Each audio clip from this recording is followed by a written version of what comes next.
누가복음 14장. 안식일에 예수께서 한 바리새인 지도자의 집에 떡 잡수시러 들어가시니 그들이 엿보고 있더라. 주의 앞에 수종병 든 한 사람이 있는지라. 예수께서 대답하여 율법 교사들과 바리새인들에게 이르시되 안식일에 병 고쳐주는 것이 합당하냐 아니하냐. 그들이 잠잠하거늘 예수께서 그 사람을 데려다가 고쳐 보내시고 또 그들에게 이르시되 너희 중에 누가 그 아들이나 소가 우물에 빠졌으면 안식일에라도 곧 끌어내지 않겠느냐 하시니 이들이 이에 대하여 대답하지 못하니라. 청함을 받은 사람들이 높은 자리 택함을 보시고 그들에게 비유로 말씀하여 이르시되 내가 누구에게나 혼인잔치에 청함을 받았을 때에 높은 자리에 앉지 말라.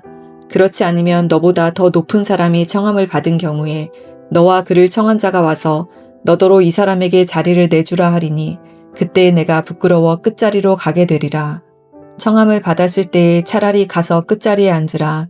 그러면 너를 청한 자가 와서 너더러 벗이어 올라 앉으라 하리니 그때에야 함께 앉은 모든 사람 앞에서 영광이 있으리라. 무릇 자기를 높이는 자는 낮아지고 자기를 낮추는 자는 높아지리라. 또 자기를 청한 자에게 이르시되 내가 점심이나 저녁이나 베풀거든 벗이나 형제나 친척이나 부한 이웃을 청하지 말라. 두렵건대 그 사람들이 너를 도로 청하여 내게 갚음이 될까 하노라. 잔치를 베풀거든 차라리 가난한 자들과 몸 불편한 자들과 저는 자들과 맹인들을 청하라. 그리하면 그들이 갚을 것이 없으므로 내게 복이 되리니 이는 의인들의 부활 시에 내가 갚음을 받겠음이라 하시더라.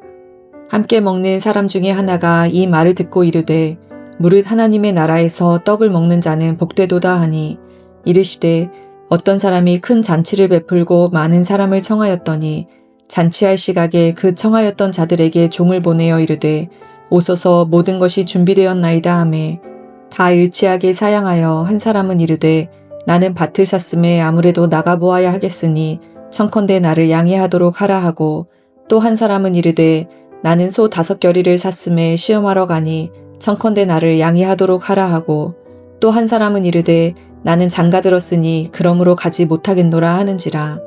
종이 돌아와 주인에게 그대로 고하니 이에 집주인이 노하여 그 종에게 이르되 빨리 시내의 거리와 골목으로 나가서 가난한 자들과 몸 불편한 자들과 맹인들과 저는 자들을 데려오라 하니라. 종이 이르되 주인이여 명하신 대로 하였으되 아직도 자리가 있나이다.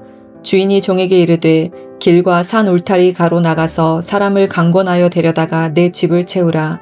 내가 너희에게 말하노니 전에 청하였던 그 사람들은 하나도 내 잔치를 맛보지 못하리라 하였다 하시니라. 수많은 무리가 함께 갈새 예수께서 돌이키사 이르시되 무릇 내게 오는 자가 자기 부모와 처자와 형제와 자매와 더욱이 자기 목숨까지 미워하지 아니하면 능히 내 제자가 되지 못하고 누구든지 자기 십자가를 지고 나를 따르지 않는 자도 능히 내 제자가 되지 못하리라. 너희 중에 누가 망대를 세우고자 할진대 자기의 가진 것이 중궁하기까지에 족할는지 먼저 앉아 그 비용을 계산하지 아니하겠느냐. 그렇게 아니하여 그 기초만 쌓고 능히 이루지 못하면 보는 자가 다 비웃어 이르되 이 사람이 공사를 시작하고 능히 이루지 못하였다 하리라. 또 어떤 임금이 다른 임금과 싸우러 갈 때에 먼저 앉아 1만 명으로서 저 2만 명을 거느리고 오는 자를 대적할 수 있을까 헤아리지 아니하겠느냐. 만일 못할 터이면 그가 아직 멀리 있을 때에 사신을 보내어 화친을 청할지니라. 이와 같이 너희 중에 누구든지 자기의 모든 소유를 버리지 아니하면 능히 내 제자가 되지 못하리라. 소금이 좋은 것이나 소금도 만일 그 맛을 잃으면 무엇으로 짜게 하리요. 땅에도 거름에도 쓸데없어 내 버리느니라. 들을 귀가 있는 자는 들을지어다 하시니라. 아멘.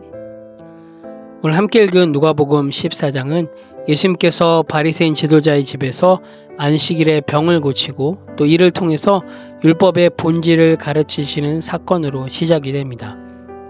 당시 안식일은 하나님께서 주신 휴식의 날입니다. 그래서 노동을 엄격하게 금지하는 규정이 있었습니다. 그런데 예수님께서는 수종병 든 한 사람을 고치십니다. 여기서 수종병은 몸에 물이 차는 병으로 오늘날은 부종이라고 하는 병을 의미합니다. 예수님께서는 안식일에도 사람을 고치는 것이 옳다는 것을 보여주기 위해서 이 사람을 치유하셨습니다. 또한 예수님께서는 바리새인 지도자에게 이런 예를 드시죠. 누가 그 아들이나 소가 우물에 빠졌으면 안식일에라도 곧 끌어내지 않겠느냐. 이것을 통해서 안식일이라 할지라도 사람의 생명이 더 중요하다는 것을 예수님께서는 율법 지도자에게 가르치려고 하셨습니다. 또한 이것을 통해서 하나님은 자비롭고 인자하신 분이심을 다시금 깨달을 수 있습니다. 그 후에 예수님은 혼인잔치의 비유를 통해서 겸손의 중요성을 가르치셨습니다. 높은 자리를 탐하는 태도를 경계하시고 낮은 자리, 섬김의 자리로 초대하셨습니다. 이것을 통해서 당시 영광을 얻기 위해 노력하던 바리새인들의 행동과 반대되는 메시지를 전하고 계셨습니다. 예수님은 사회적인 지위나 명성에 연연하지 말고 낮은 자리를 선택함으로써 하나님 앞에서 겸손을 강조하셨습니다. 또한 만약 누군가 높은 자리에 앉기를 원한다면 오히려 자신을 낮추어야 하며 그렇게 함으로써 진정한 영광과 존경을 받을 수 있음을 말씀하셨습니다. 이것을 통해서 또한 우리가 알 수 있는 것은 우리의 행실이 사람 앞에서 높여지고자 하는 욕망이 아니라 하나님 앞에서 신실함과 겸손에 기반해야 한다는 의미를 담고 있습니다. 또한 예수님께서는 또 다른 혼인잔치 비유를 통해서 하나님의 초청을 무시하고 변명하는 사람들의 어리석음을 경고하고 계십니다. 이 비유에서 초청받은 사람은 각자의 사정을 이유로 잔치에 참석하지 않습니다. 그래서 주인은 종들에게 시내의 거리와 골목으로 가서 가난한 사람들, 몸이 불편한 사람들, 맹인들, 저는 자들을 데려오라고 명령합니다. 이 비유에서 하나님의 나라에 대한 초청과 그 초청을 거부하는 자들의 결말을 볼 수 있는데요. 그 결말은 24절에 나와 있습니다. 내가 너희에게 말하노니 전에 청하였던 그 사람들은 하나도 내 잔치를 맛보지 못하리라 하였다 하시니라. 여기서 전에 청하였던 사람들은 율법과 예언자들을 통해서 이미 하나님께로부터 초청받았던 유대인들을 의미합니다. 이들은 여러 가지 핑계를 대며 초청을 거부하고 결국 하나님의 잔치, 즉 구원의 기회를 놓치게 된 것입니다. 예수님께서는 이 비유를 통해서 하나님의 나라가 특정 민족이나 또한 특정 계층에 국한되는 것이 아니라 믿음을 가진 모든 사람에게 열려 있음을 강조하고 계십니다. 누가복음 14장의 마지막 부분에서는 제자로서의 삶에 대한 비용을 계산하라는 예수님의 가르침이 있습니다. 예수님은 제자가 되려면 가족, 재산, 자기 삶의 우선순위보다 자기 십자가를 지고 따를 것을 선언하십니다. 그리고 누구든지 자기의 모든 소유를 버리지 아니하면 제자가 될 수 없다라고 선언하십니다. 이것은 바로 우리의 삶의 우선순위의 혁명을 의미합니다. 우리 한번 33절 말씀을 같이 읽어볼까요? 이와 같이 너희 중에 누구든지 자기의 모든 소유를 버리지 아니하면 능히 내 제자가 되지 못하리라. 여기서 자기의 모든 소유를 버리지 아니하면 이라는 표현은 단순히 물질적 소유물을 포기하는 것을 의미하지 않습니다. 여러분 꼭 기억하셔야 됩니다. 이것은 자기의 모든 물질적 소유물을 포기하라고 하는 것이 아닙니다. 이것은 자기 자신을 포함한 모든 것을 예수님보다 우선시하지 않고 온전히 하나님과 하나님의 뜻에 초점을 맞추며 살아가야 한다라는 것을 의미합니다.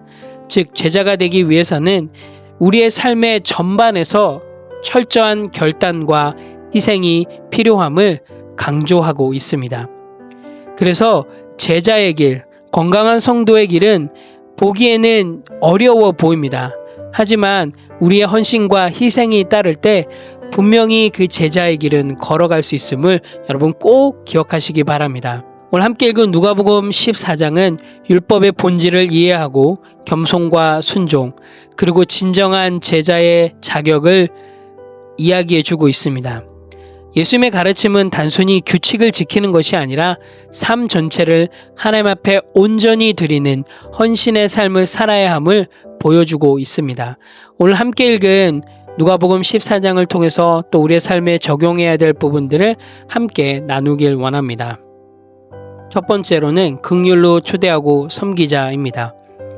오늘 본문 12절을 보게 되면 예수님께서는 이기적인 보상을 추구하는 마음을 지적하고 계시는데요. 혹시나 내가 가까운 이들이나 부유한 사람을 식사에 초대하면 그들이 자신을 다시 초대해 줄 것이라는 기대를 하고 있음을 보게 됩니다.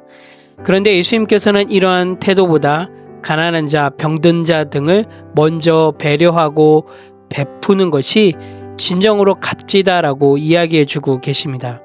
하나님은 자기의 보상 기대 없이 섬기는 자를 부르고 계십니다. 오늘 하루 여러분 주변에 누군가를 한번 초대해 보시면 어떨까요? 오늘이 아니어도 또 이번 한 달 중에 여러분 주변에 여러분 이웃 중에 소외된 사람이거나 또한 여러분이 복음을 전하기 원하시는 컨택 포인트의 지체들이 있다면 그들을 한번 초대해서 함께 식탁의 교제를 나누면 어떨까요? 여러분, 하나님의 나라는 인간의 계산과 기대를 벗어난 무조건적인 사랑과 나눔의 마음으로 실천될 수 있습니다. 오늘 하루, 아니 이번 한 달 동안 정말로 긍휼로 초대하고 섬기는 그런 건강한 성도가 되시기를 간절히 기도합니다. 두 번째로는 제자도의 비용을 계산하고 결단하자입니다. 오늘 예수님께서는 제자들에게 제자도의 비용이 있다라고 말씀하시는데요. 그건 바로 자기의 모든 소유를 버려야 한다입니다. 좀 전에도 나누었지만 자기의 소유를 버리는 것은 단순히 물질적인 소유를 포기하는 것이 아닙니다. 우리의 우선순위가 하나님의 뜻에 초점을 맞추고 살아가냐, 살아가지 않느냐의 문제입니다. 여러분, 제자도는 순간적인 감정이 아니라 삶의 전체적인 결단입니다. 오늘 하루 여러분의 한번 다이어리를 펼치셔서 여러분의 우선순위를 한번 작성해 보시겠습니까? 나의 삶의 우선순위가 무엇인지, 그리고 그 우선순위 가운데 하나님을 가장 위에 놓아 보십시오. 그럴 때 우리의 삶 가운데 엄청난 변화의 모습들이 있을 것입니다. 또한 오늘 본문에서 이야기하고 있는 소금처럼 제자된 사람이 소금의 그 역할을 감당할 수 있음을 여러분 기억하시고, 오늘 하루도 예수님의 제자로서 하나님은 우리의 삶의 우선순위로 놓고 또한 소금처럼 그 역할들을 감당할 수 있는 그런 귀한 건강한 성도의 삶이 되시기를 간절히 기도합니다. 함께 기도하겠습니다. 하나님, 참 감사합니다. 누가복음 14장을 통해서 다시금 하나님의 은혜를 깨닫게 해주셔서 감사합니다. 하나님, 정말 저희들이 겸손해지길 원합니다. 높아지려기보다 먼저 낮은 자리, 겸손의 자리로 나아갈 수 있도록 인도하여 주시옵소서. 하나님, 우리의 삶의 우선순위를 하나님 중심으로 재정비하길 원하며 십자가를 지고 주님을 따르는 기쁨과 고난을 함께 누릴 수 있도록 인도하여 주시옵소서. 진정한 제자의 길을 걸을 수 있게 도와주시고, 또한 건강한 성도로서 하나님 나라의 확장을 위해서 최선을 다하는 삶 살아갈 수 있도록 인도하여 주시옵소서. 오늘 하루의 삶도 주님이 주신 그 은혜로 넉넉히 승리할 수 있도록 인도하여 주시옵소서. 감사드립니다. 예수님의 이름으로 기도합니다. 아멘.